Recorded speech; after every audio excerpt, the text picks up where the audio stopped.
They are listening to us. They are actually listening to us.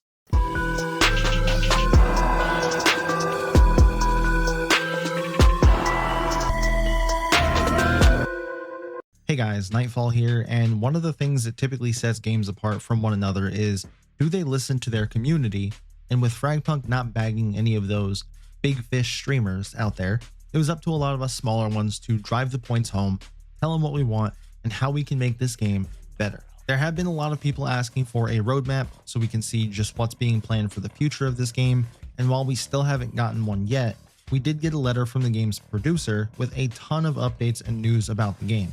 So I want to cover a few points in this letter. If you want to read the whole thing for yourself, feel free to either pause at any point so you can read the letter, or I'll leave the description down below so you can check it out on your own time. But they start off by saying they're focusing on 3 key areas: finalizing the console version, developing new content, and optimizing the game based on our feedback. With consoles seemingly out of the way now with a set launch date of April 29th, assuming it doesn't get pushed back again, which would be detrimental to the future of this game, they're now free to focus on so much more, like maybe adding aim assist to PC, maybe, please? But getting more in depth of what he means by these 3 things, they already have a full year's worth of updates and content lined up with new seasons, new chapters, and so much more.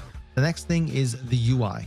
I was one of the first ones to openly roast that the UI was a hot mess, and it still currently is. It's not very user-friendly, and even still 200 hours into this game, I myself do get lost in some of the menus trying to find certain things. So they said they streamlined it, made it easier on the eyes and more intuitive, and I'm hoping that translates to user-friendly.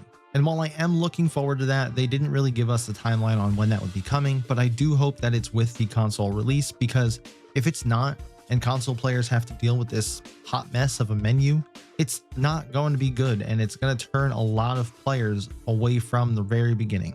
They're also looking at the arcade modes and the rotation, and understand that you can't always play the mode that you want, but also understand that opening up all these modes slows down queue times even more than they already are. To this day, I still can't find any more Outbreak games or really Duel Masters anymore, and it's just crazy to me because Duel Masters is a really fun game mode. But that is something that's on their radar at least, and hopefully they'll get that ironed out in the near future. They then list 3 more things regarding gameplay experience that they're improving, with the first one being hit maker logic, which I can only assume is a typo and was supposed to say hit marker logic. With this, they reduced the display delay when you have high ping. They also enhanced hit reactions, stating they updated animations and sound effects to make hits feel more impactful.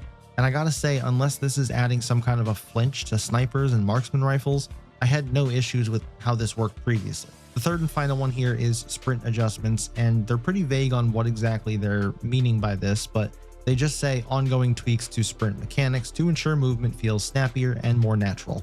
I really hope that this fixes the pressing the right stick on controller issue, where if you're already running and you press the stick again, it stops you from running.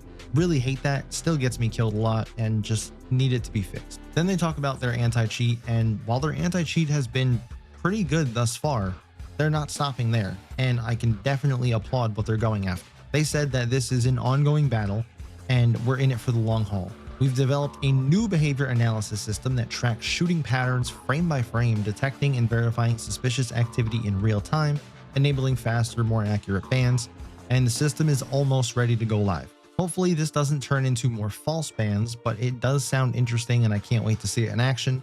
Then they talk about what's coming in Chapter 2, or as some of you may call it, Season 1.5. Chapter 2 will drop with console release on April 29th, with early access content landing on April 25th. Very interested to know what we're going to be getting as far as early access, and this early access does seem like it's going to be for everyone. Maybe it's a test server of sorts, who knows? But we will be getting new cards, in fact over 70 new shard cards, which is way more than I or probably anybody could have anticipated for a mid-season update. It also says Shard Clash gets a refresh, not sure what that means, and then also Outbreak and TDM will see brand new cards. Then of course we get some new events, and they made rewards unlocking easier.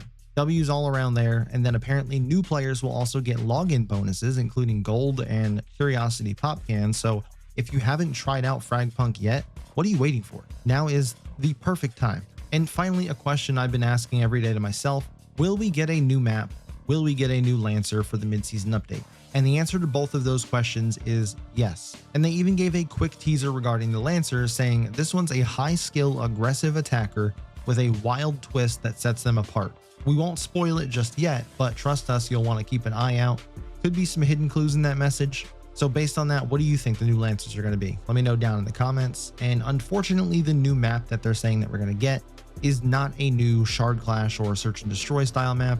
It's just a TDM map, which is still good because TDM lacks a map variety right now, but I really wanted a new Shard Clash map. I do understand the decision to hold this back because with console players just entering the scene, you don't want to overload them on maps that they need to learn. Let them learn all the existing ones that we already learned, and then Season 2 will probably have a new map for us. Outbreak mode is getting a major upgrade, which in my opinion is sorely needed.